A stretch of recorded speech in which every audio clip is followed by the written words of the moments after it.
Hello and welcome to Understanding an MPO. My name is Ryan Wilhite and I will be walking you through this project today. Hopefully this volume is not too loud for you. I'm trying to get this adjusted so it's not too loud as we walk through Understanding an MPO. This is going to be in a webinar format, but since the webinar is actually just really a recording, there's no questions at the end or questions during the presentation. So just keep that in mind. This should be about 40 minutes. So we'll just go ahead and get this started. Make sure this is working here. One of the key tenets of an MPO is transportation is the 3C process: cooperative, continuing, and comprehensive, the 3 Cs of the federal transportation planning process.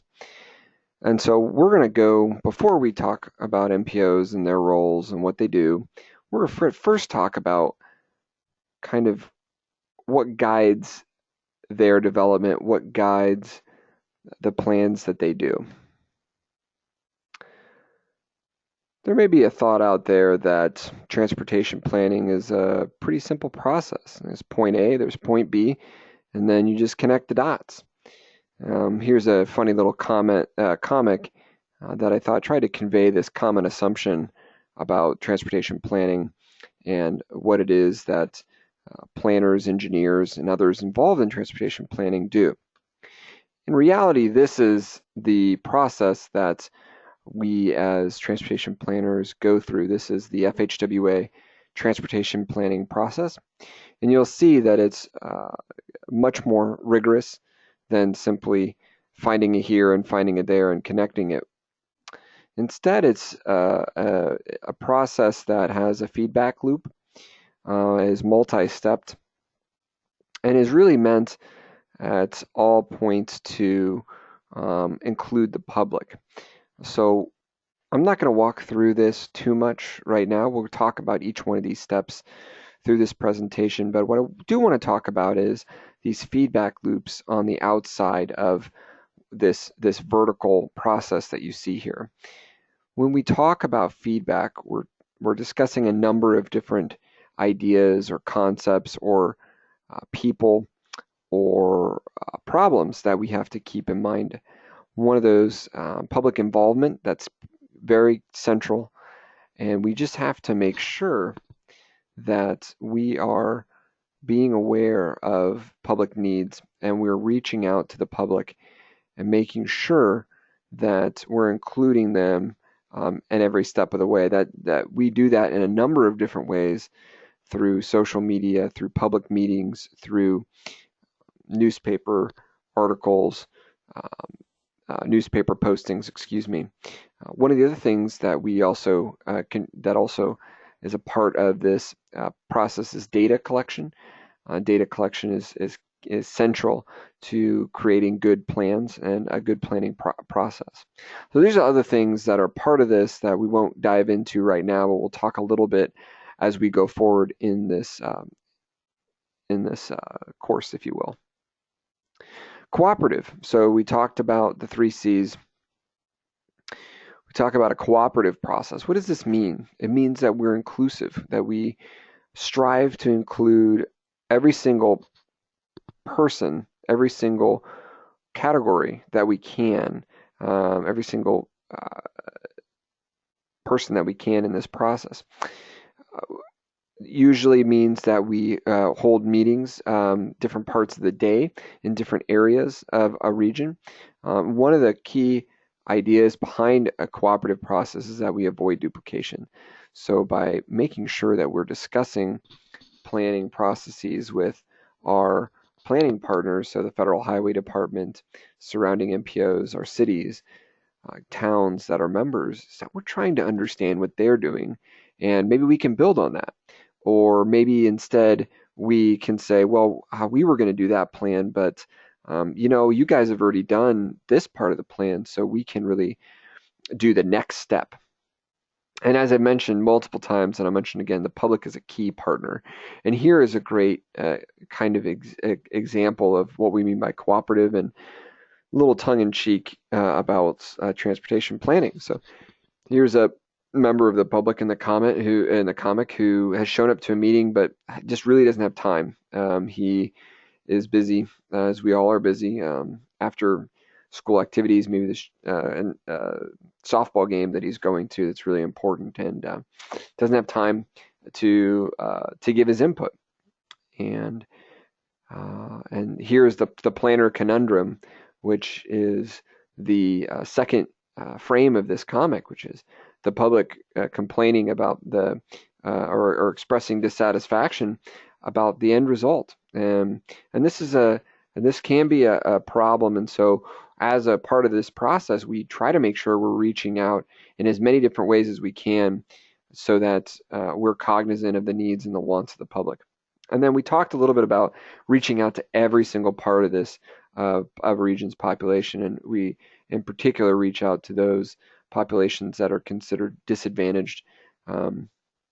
Those include environmental justice populations, Title VI requirements that the federal government has, and reaching out to minority populations and low-income populations. And we strive to do that through our targeted mailings. Excuse me, they're not targeted, but mailings that include environmental justice organizations, through cooperating or holding meetings in areas that maybe have been identified as environmental justice areas. So there's a number of ways in which the MPO strives to have a cooperative process. So I talked about our planning partners, and here's a screenshot, if you will, of our planning partners. Really don't want to dive too much into this. If you want more information about our planning partners, feel free to contact a member of the MPO, and we'll be more than happy to talk to you about that. It's a continuing process. So just because we complete a plan doesn't mean that that is the end of the planning process. We are constantly reviewing and updating our plans, trying to make sure we're capturing the newest data, trying to capture newest trends, and ensuring that we have the best process available. And if maybe we find a process that we think is better, maybe we look at a plan from Ohio and we say, oh man, that's a better plan, that's a better process. We'll try to see how our board thinks of it and what they feel of it, and then move forward with making those changes if we think it's going to be helpful. Regular updates occur to our core programs, and we'll talk a little bit more about that, but our long-range plan has to be updated every 4 years, and our short-range plan has to be updated every 3 years. And then we have our UPWP, and we'll talk about that later, which needs to be updated every year. So as part of a good planning process, we're doing regular updates. What are the benefits of those regular updates? We talked about that. The benefits are numerous, but I think the key one is really capturing the new data, capturing new trends, and making sure that we carry those trends forward in our planning. If there's no regular update, there is a stick attached to that, which is we could lose federal dollars. So we want to make sure that we're doing what the federal regulations say to do, and then also best practice, so that we have a good planning process for Central Indiana. It's also a comprehensive process, and this is a pretty basic concept for a lot of plans, but we look at a lot of different things when we put together our plans. So in this instance, we'll be looking at what are some of the things that go into a long-range plan. So comprehensive, we'll look at land use. Okay, we'll look at what's there now. We'll look at current population and employment. Who is there? Who lives there? Are they young or are they old? Where do we think that'll go? Where do they live? Where do we think? And then the next step will be, okay, well, where do we think the next land use will be? And where do we think people will live? So where do we think that future growth is going to locate? Where are they going to allocate themselves? And so we do that because we're interested in understanding, okay, there are going to be more people in this part of town that doesn't have a lot of infrastructure right now. Man, we really need to address that. Do we have any projects to address that? And also, we're looking at our goals and objectives. So our board has goals and objectives that they approve that help guide these decisions. We say, okay, we want to have a program that ensures it's creating a balanced transportation network, creating a secure network, or putting maintenance before expansion, or putting expansion before maintenance, whatever those are. And that helps us say, okay, well, look at this future growth, look at the future population. This is what our goals and objectives lead us to believe. So we put all these things together, and we look at a lot of other things as well. And that goes into our long range plan, which is our 20-year plan that helps guide the major transportation expansions throughout central Indiana. So just as a quick recap, obviously this is recorded, so really it's on me to make sure I get it right. But what are the 3 C's? Calm, cool, and collected? Is it cooperative, continuing, and comprehensive? Is it color, cut, and clarity? Or is it cars, cushions, and cup holders? Maybe you're thinking of buying an engagement ring, and so C is just popping out at you. But in reality, it's B, and ignore the graph. It's old as well. So, but B, it's cooperative, continuing, and comprehensive. So let's dive a little bit into MPOs and talk a little bit about why they were created, what they do. Let's learn more about them. What is an MPO? At its core, an MPO is the policy committee. So a lot of people see MPO staff and think that's the MPO. That's not actually true. As staff, we are really tasked to providing the daily tasks and providing information to the board, which is the policy committee. So we perform the daily tasks, completing the plans, making sure that the board has the information they need to make decisions. MPOs are required for urbanized areas over 50,000 people. So throughout the United States, you can imagine there are a lot of MPOs, and there are, I believe at this point, over 400 MPOs. And so it's required for any urbanized area over 50,000. We do planning for what's called a Metropolitan Planning Area, and it's hard to really think, for me at least, it's hard to understand what I'm talking about when I say urbanized area, MPA, without seeing a map. I'll show a map later. But the MPA is essentially what we believe to be the area that will be urbanized in 20 years. So it includes the urbanized area, and then also the portions outside of the urbanized area that we think will become urbanized in 20 years. And that makes sense for us as an agency because we do long-range planning that is 20 years. So it makes sense for us to look at the areas that are not urbanized and say, okay, well, we may be here in 20 years, so what are the projects that we can do to accommodate that growth? If you're over 200,000 people, like Central Indiana is, we're also another special designation called TMA, or Transportation Management Area. We perform special air quality analysis. It's air quality conformity. And that just means we need to make sure that our projects live within its air quality budget. Whatever budget we have for air quality, we don't exceed that. We want good air quality in Central Indiana for a lot of different reasons. And then as part of that, we have the congestion management plan. How do we deal with congestion in such a large area?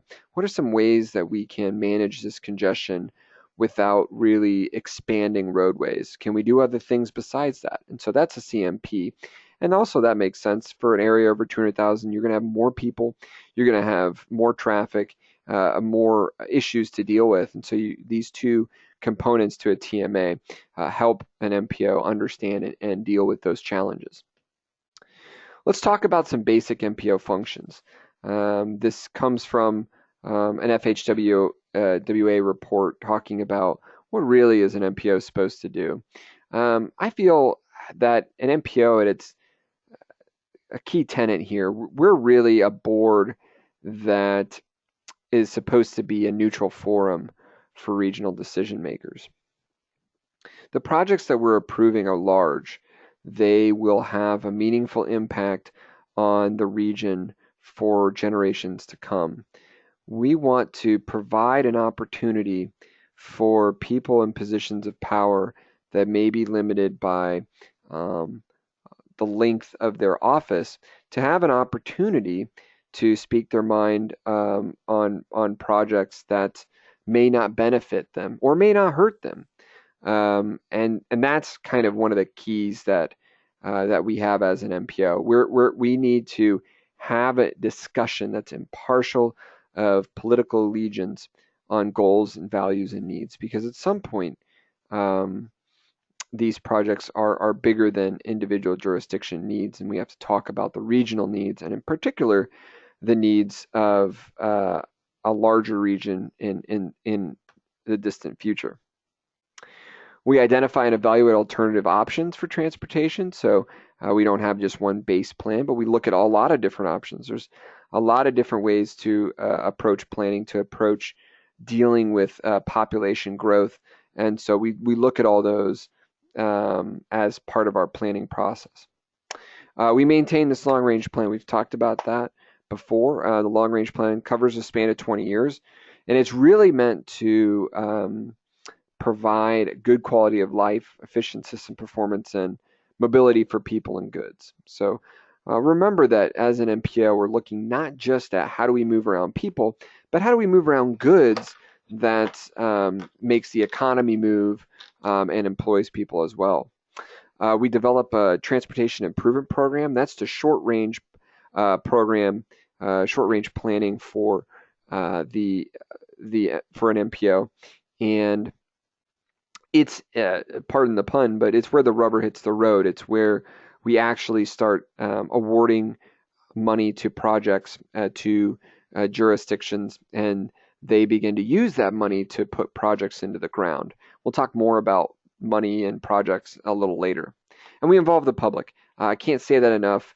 We could have a 45-minute conversation, even more, about involving the public and the importance of that. And I think honestly, that would probably be as good of a MPO 101 as I can do. But we're going to talk about some other things. But really, the public in our minds is a critical component. We have extensive public outreach on every one of our plans and our processes. I've put together some pretty basic, I would say, PowerPoint animations here that I think try and help convey the differences between some of our core programs. On the top, you'll see our long-range plan, and on the bottom, you'll see our short-range plan. And our top is the long-range transportation plan. That's our LRTP. It's a 20-year plan that includes only regionally significant projects. What does that mean? There are different definitions of regionally significant projects as far as there's usually a threshold. But in general, if you want to have an understanding of what it means, it's any project that's going to add capacity to the network. Could be roads, it could be a transit line, could be a rail line. It's anything that's adding capacity, okay, to this transportation network. The long-range plan is fiscally constrained, so that means that we can't just have this wish list of all these giant projects. I really wish that we could have gerbil tubes that cover all of Marion County, not just downtown.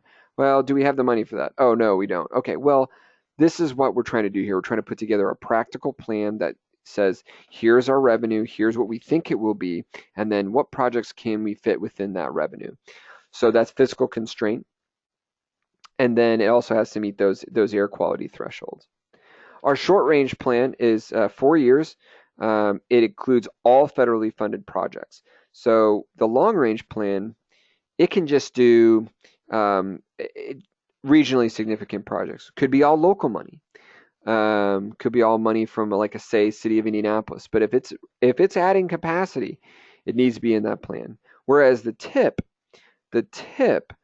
is only all federally funded projects, with some exceptions. And we'll talk about that actually in just a second, but with some exceptions. The TIP also has to be fiscally constrained, so we also have to balance our budget. And then it also has to be air quality conformity. It has to run through air quality conformity. How do they talk to each other? We don't. It's easy in any industry, in any operation, to have silos, and we're no different. But in this case, we attempt to break that screen, and we're required to through the relationship between the short range plan and the long range plan. So basically, the TIP has to be consistent with the long range plan. That means if you're funding a project in the short range plan, let's say it's a major expansion. Um, it has to be in the long range plan. Okay, I don't want to hedge here. It has to be in the long range plan. If it's regionally significant, it has to be in the long range plan. Okay, so that doesn't matter if it's federally funded, locally funded. It could be funded by who knows? It could be funded by partially by the state, partially by the local, but it has to be in that long range plan. Okay. And I've mentioned something before, and maybe you've caught it, and it has escaped your attention, but the Unified Planning Work Program is our budget essentially, and some MPOs do it on 1 year, some MPOs do it on 2 years, but basically it spells out what we're going to do. It outlines the work that's going to be performed in the creation and the maintenance of the long range plan, and that's how these three relate. The UPWP does other things as well, as far as it basically covers everything we're going to do, not just the long range and the TIP. So it'll talk about, let's say we've decided that we're going to do a regional bikeways plan, which we are in the process of updating right now. Then it would actually be in the Unified Planning Work Program. So you can look there and see what the MPO is supposed to do, and keep on top of what we're doing here. We've talked a little bit about that. So our UPWP has an activity description in it. What are we going to be doing? Are we going to be updating a plan? Are we going to be creating a new plan? Are we going to be doing traffic counting? What is that? So it describes who's going to do the work, what section will be assigned to it, when we think that work will end, and then how much that activity will cost. So like I said, we have a budget to work with, so we need to make sure that all our activities fit within that budget. How it will be funded. So that you might think, oh, that's the same thing. Well, for us, it's a little different because we do matching. So I don't want to go too much detail about this, but we get funded through federal monies as well as local monies. So each activity will outline the split, if you will, the funding split. The long-range transportation plan kind of breezed through this since we've been talking about it a lot. It's no less than 20 years. It's reviewed every 4 years, and it includes, at a minimum, these things. But essentially what we're looking at with the long-range plan is we're saying, okay, where are we now? Where is the population located? Where is the employment located? And then we say, okay, what are the plans of our communities? So we have communities that are part of our board, and it's City of Westfield, Town of Westfield, City of Indianapolis, City of Carmel, etc. We have 33 total. They each have their own plans. So we compile those land use plans, and we say, this is where we think our growth is going to occur because of all this planning that we've done and because the population estimates. This is key in understanding the kind of plans that we want to put into the ground. If you don't know where you are and where you want to go, then you're going to have a poor idea of what you need to put into place. And since in some ways since we're trying to do a 20-year planning horizon, those plans that are farther out, we need to address that growth. The short range plan, some of the highlights. It's short range, it's no more than 4 years. It includes anything that's federally funded. It needs to be compatible with some state projects. And it needs to show air quality conformity. So we perform air quality conformity for not just Marion County and all the other counties that are members, but we also perform air quality conformity for areas outside the metropolitan planning area. So we need to make sure that these projects aren't going to adversely affect air quality. We do not want a project that is going to put us over and is going to really just create poor air. That's not what we're doing. Okay. You might think, if I ever see LRTP or TIP again, I'm going to scream. But what I want to do is just kind of get this ingrained in your memory. And so we're going to do a little bit of an acronym comparison. So here's the LRTP, and here's the TIP.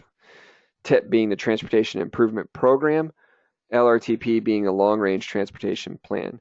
So let's do a comparison here. Let's see what we're talking about. The LRTP is long range, okay, it's 20 years. It's based on current and future conditions. It includes capacity projects, regardless of funding, needs to meet air quality conformity, and is federally required. I don't know why I keep forgetting this, but it's also fiscally constrained, okay? The TIP is the Transportation Improvement Program. It's a 4-year programming document, so it's a shorter programming document, and it really only includes selected projects. It doesn't do the type of forecasting that the long-range plan does. It includes all projects with federal dollars. Any project with federal dollars that is occurring in Central Indiana is in the TIP. Increased capacity projects must also be in the long-range plan. Needs to meet air quality conformity, needs to meet fiscal constraint, and it's federally required, okay? All right, just to make you understand even more, I've got this little question and answer thing. So maybe you're asking, okay, I've got this project, I really am excited about it, but where does it go? What plan, what program does it go into? Does the project add capacity, and who is funding it? This is a question you need to ask yourself. Does the project add capacity, and who is funding it? Okay, you can answer that. You can answer where it's going. If it's increased capacity, but it doesn't have any federal dollars, where's it going? Right, it's going to the long range plan. That's the best story I do. I'm sorry, that's not going to get much better, but it's going to the long range plan, right? And that's because it's got that increased capacity. All right, let's say there's no added capacity, but it's using federal dollars. Okay, where's it going to go? It's going to go in our short range plan, right? Because that includes federal dollars. Last, if it's increased capacity and it has federal dollars, okay, where's it going? Well, it's going in both of them, right? So it's going to go in both of them. And for just as a disclaimer, this is a very high level look at things. And so if you have a specific project, don't forget to ask us, but at least this chart will help arm you with some knowledge about it. Here's a little question here. It's a scenario. If LPA wants to build a new road to connect a growing residential area with nearby interstate access, okay, but it's looking to leverage its local monies, LPA seeks and receives federal money. So is it going to be in the LRTP and the TIP?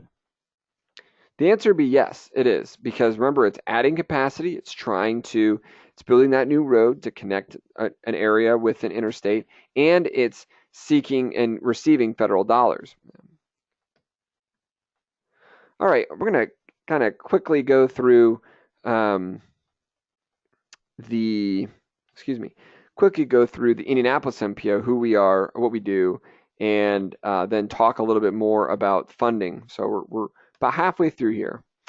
This is a map of the Central Indiana Metropolitan Planning Area. So this is the MPA map that we use. And you can see here a number of different colored areas. Okay, we have a light blue area, we have a dark blue area. Okay, the dark blue area is what's called the Metropolitan Planning Area. And that includes the light blue area, okay? And that is the dark black line, okay, is where our planning ends, okay? So this is where we do planning out to these areas. So you can see it includes a lot of Central Indiana. And as I've mentioned, blue, the light blue there is the urbanized areas. Now, for the most part, unless you're an LPA or a local public agency, you don't need to worry too much about urbanized versus non-urbanized. It's really a funding difference, and there's some other planning issues that have to be dealt with. But what is interesting about Central Indiana and the air quality conformity part of that is we have to do all 9 counties. So we may only bleed a little bit into Shelby County, but you can see that Shelby County still has a lot left to it, right? So we do air quality conformity for all of this whenever we are required to run it. Oh, one last thing that I want to say. At this time, there's 33 local public agencies. You can see on there, I've put the county seats on the maps, but there are a number of different counties, towns, cities that are part of the MPO. And we serve a population of 1.5 million people. That doesn't matter right now. Okay, structure. So let's take a look at the structure. As I mentioned before, we have a policy committee. It's part of the larger Indianapolis Regional Transportation Council. Okay, and the policy committee is an important component because it is the approval body. It's made up of typically elected officials, sometimes town managers or other people appointed by elected officials, and they approve everything. So any plan or project that goes through us has to be approved. So the long range plan, the TIP, all approved by the policy committee. Next, we have the technical committee. This is the advisory body. So these individuals are important because they have the professional training and they have the professional experience to examine plans and provide comments that then can be taken up by the policy committee. Usually membership includes engineers and planners. We also have a small administrative committee. It's elected from policy committee, and the administrative committee decides on operation governance, and it's a small committee that provides a deeper look into MPO operations, into plans and projects that are ongoing. So this is usually a group of people that are well informed of MPO operations. And then you can see way down at the bottom there, this orange circle is the MPO staff. We carry out daily activities. We prepare meetings for policy and tech review. So we are a group of transportation professionals who have training and planning experience to put together the projects and to run the daily operation of the MPO. Okay, here we have the MPO website, and I think I'll be able to actually do it this time. Maybe able to actually connect.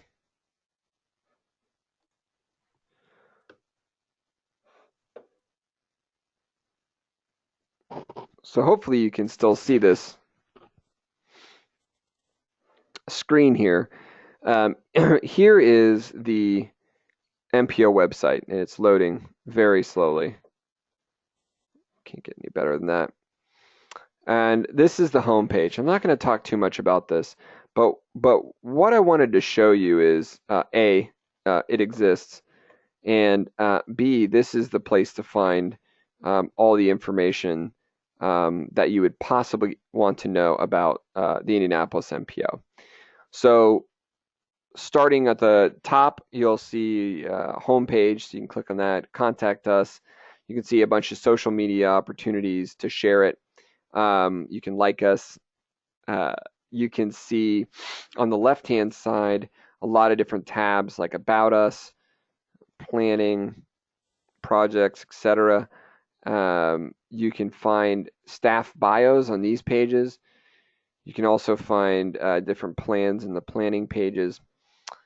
In the middle of the screen, you'll see a link that pulls you to the IRTC page, which has meeting announcements, meeting minutes on it as well. Then we have core activities like the Transportation Improvement Program, Air Quality Conformity.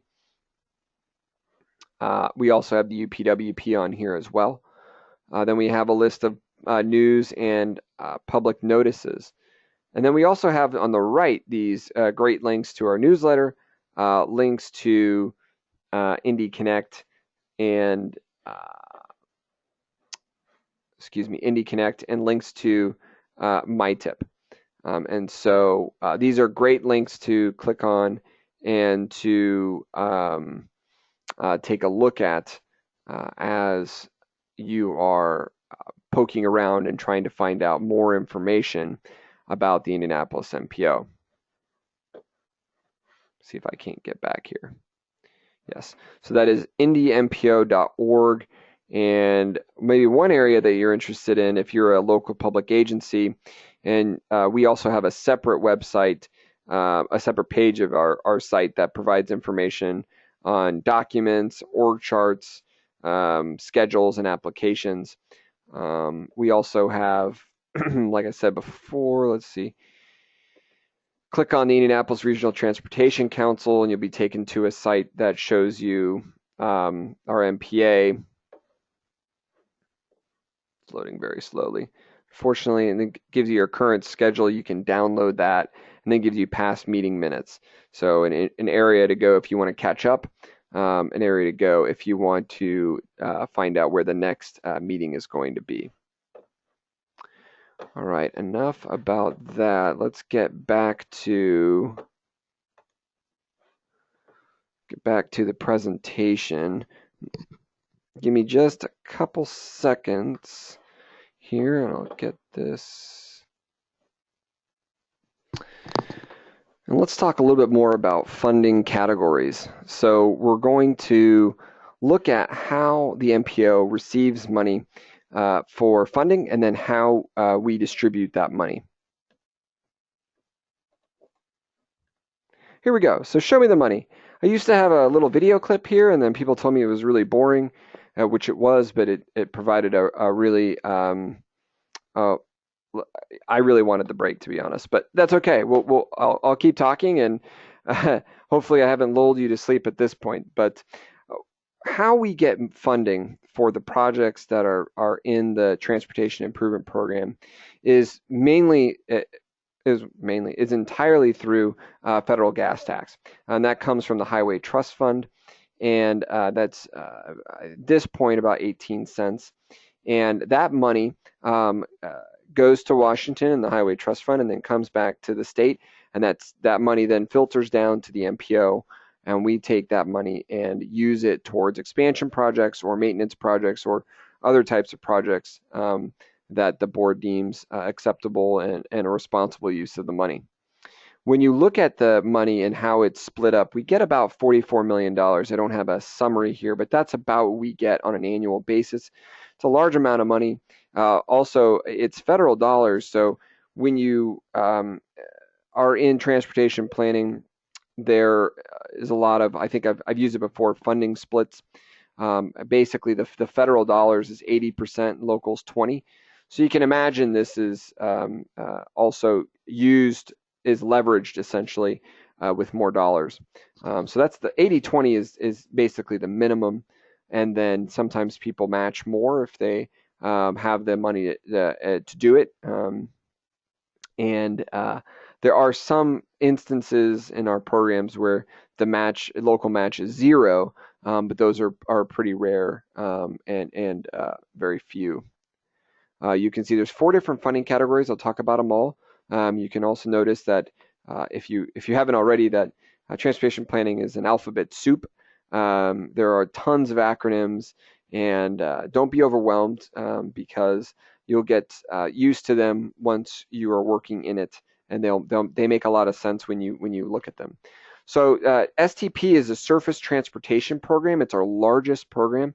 It's I believe $27 million. You can use it for almost anything. Roadway reconstruction, new construction.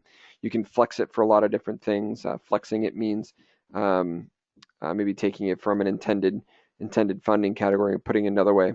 But it's the primary source of funding. So I've taken a couple projects out of our TIP and shown it to you, but what we have here on the left is replacing a bridge, and then on the right we're going to improve this intersection and make it safer and better for the traveling public. But those are just 2 examples of, hundreds that could be shown for the use of STP. The next is congestion mitigation and air quality, or CMAQ. Nobody says congestion mitigation and air quality because CMAQ is just a little easier to say and catchier. And this focuses on projects that improve air quality and reduce congestion. So examples of that would be transit vehicle purchases, signal interconnects, because when you interconnect the signals, you're going to reduce commuting time. Ozone awareness programs, roundabouts, education programs about maybe alternative transportation. So all these are intended to mitigate congestion and to improve the air quality. Some great examples of this would be the Indiana Pacers bike share program. partially funded initially by a CMAQ grant. Another program would be Oak Ridge Road and 161st Street Roundabout, so that's a roundabout project. The idea there being that since the car doesn't have to stop, that the car is not expelling as many pollutants. So they have it's been shown to save a significant amount on pollutants for an area. The Highway Safety Improvement Program, or HSIP, is all about reducing fatalities and serious injuries. So typical for projects in the federal aid system, examples include roundabouts and improved signage. There are other examples as well, but safety plans being the other one. So these are just a few of the projects that are out there. And the idea of HSIP is to provide funding to a project that is really going to make a difference in safe travel. Last but not least is the Transportation Alternatives Program, or TAP. And these are projects that are intended to enhance the intermodal system and provide safe alternative transportation options. So this is specifically designed for alternative transportation. Maybe it's pedestrians, maybe it's bicyclists, maybe it's converting an abandoned railroad corridor. Let's take a look at some of those. We're looking at trail expansions as kind of a key. Another one is Irvington Streetscape was funded through a CMAQ, a TAP, and then Safe Routes to Schools, another one, providing an opportunity for school children to have an alternative in a safer place, safer area to walk to. Some may ask, how do you guys select the projects? What's the process that you go through? And I think once again that this is what we do. I like to say that at this point in the presentation that's not true, because we're not very good dart players, so we probably wouldn't hit any of the projects. In reality, how we select projects is a rigorous program. We use a scoring system, a system that's created by the MPO staff and our members. The funding category and a call would have a different scorecard, and that scorecard may be one based off of one we used before, or it may be refined through examples we found throughout the nation. However we create the scorecard, we have one for every single category and every single call. How it works is the LPAs self-score their projects, and then we double-check them. Higher scored projects are selected as money is available. So one of the things we like to say here at this point is that the scorecard is part of the process. It is a key part, the biggest part. But there are some circumstances where the scorecard does not dictate the project selected. The best example of that would be money, the fiscal constraint. So a $2 million project may have a higher score than a $1 million project, but if there's only $1 million left, then we'll use that $1 million to fund the lower scored project. So there are circumstances where a higher scored project could be passed over. Here's an example of a project scorecard. You can see here that it has a lot of technical components to it: emissions reduction, cost effectiveness. There's also some other parts of this that are more technical than some of our other scorecards. Plan priorities, project readiness, partnership, local match. Those are more I don't want to say softer, but they're a different side that you might see typically in our other scorecards, like for STP, etc. So usually it's a range. You can see 30-point maximum. So you might not get the 30, you might get 20. Partnerships, you might get all of it, and maybe all or nothing. And so these are available, and all of our local agencies know how their project could be scored. This is helpful on both sides of things, making sure that they know which projects are going to be competitive, and that we know which projects are going to be the best one for the region. Brief quiz. I won't hold you too long on this one, but which funding category uses a project selection process? If you were mouthing E, then you were right, because that is all of the above. We use project selection process for all of them. Very quickly, I'm going to wrap up talking a little bit about current topics. And one of the reasons why I do this in the MPO 101 is because I like to show people a little of the ideas that are bouncing around in the planning circles right now, some of the trends that we're keeping an eye on because it affects the planning process as we move forward. There is a federal funding problem at this point. So looking at the Highway Trust Fund, which I mentioned is how our projects get their money, you can see at the end of this chart, which is actually old, this is fiscal year 14, but reality is that there's a problem in May. This is May of 15. And so there's another problem in May of 15. Part of this is part of the funding shortfall is that there's not enough money coming in. I will say this: Highway Trust Fund technically can't go bankrupt. What happens instead is that there's just not as much money coming out of it, right? So there's receipts, there's money coming in, there's gas tax being collected coming in. And so it just means that we wouldn't be able to fund a number of programs and projects. Instead, what has happened is instead of gas taxes covering a number of things, there's been transfers from general revenues. I'll skip ahead. I could dive into this a little bit more, but we'll skip ahead of that and we'll talk about why there's not as much money to do the things we've talked about. A lot of it has to do with inflation. And so there's been analysis of the shortfall and why there's a shortfall. And most of it is construction costs. Like any good that you've seen in the last 20 years, that it's gotten more expensive. For the most part, there are some goods, obviously they've gotten cheaper, computers, etc. But for the most part, basic goods become more expensive. Construction, no different. A gas tax was last raised in 1993 for the feds. And so since that time, you can see here on the chart here the change in purchasing power. So it's dropped 22% just through construction cost inflation alone. Fuel efficiency gains has eaten into it a little bit. The other thing that's eaten into it has been driving. So vehicle miles traveled, which is a pretty basic but critical measure of how people are traveling and how much they're traveling, is actually down. And in some cases, it's actually flat, or in some cases down. Why is that important? Well, before the gas tax hadn't been raised, but people were driving more, so it didn't really matter. It kind of evened out.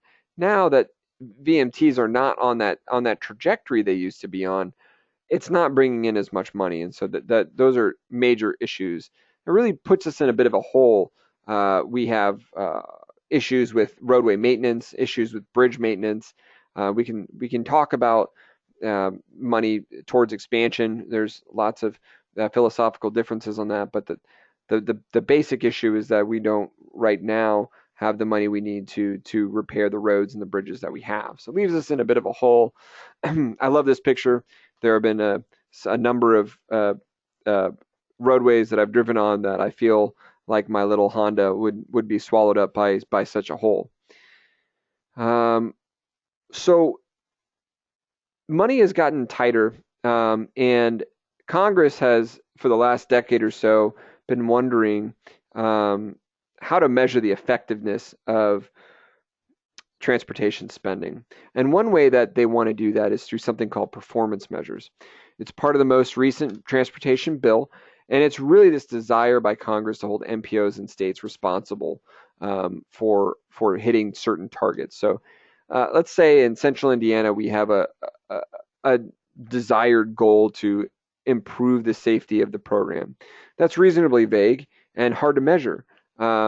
So how do you, as a Congress or as a traveling public, know if it's actually if what we're spending our money on is the most efficient use of dollars? Well, you have measures. You have then just how well that project or that plan is doing. I haven't come up with a good metaphor yet as to maybe as a personal life how this relates to it, but basically this is saying, how are you spending the money, and is it getting the results that you want to get? That's the basics of performance measures. That'll be coming around in the next few years, and that should have a pretty could have a big change on how projects are funded. Another thing that's been changing has been changing demographics. When you look at the baby boomer generation, you look at millennials, they're two large generations. And we can kind of nitpick at some of the behavioral trends and if they are going to hold true or not. But as transportation planners, we need to understand if these are trends or if they're really changing behavior.